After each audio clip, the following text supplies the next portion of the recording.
manaba melini enigqugquzela kumuntu nje manje osene career osebenzayo alright uthi mawucabanga ukushada think of these 2 things or 3 things nanokuthi inhlobo zomshado zingaki Okay.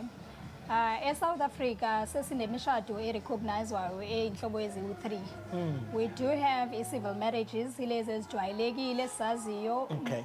Community of property. Okay. Ilaba abazithola ke majority of South Africans bashade in community of property. Okay. Whereby ama assets nama losses and profits they are shared especially during divorce times.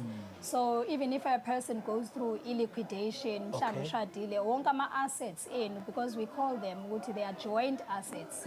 Chaza ukuthi ke mayihlanganisiwe akekho ozothi hayi beyithengwe yimina le. Yes, Kusho ukuthi ngesikhathi behlukanisa bazithola besplitter lo ma assets. Okay.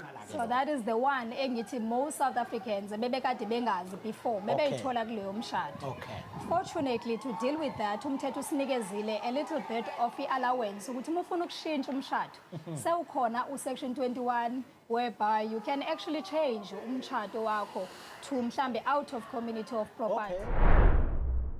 Okay.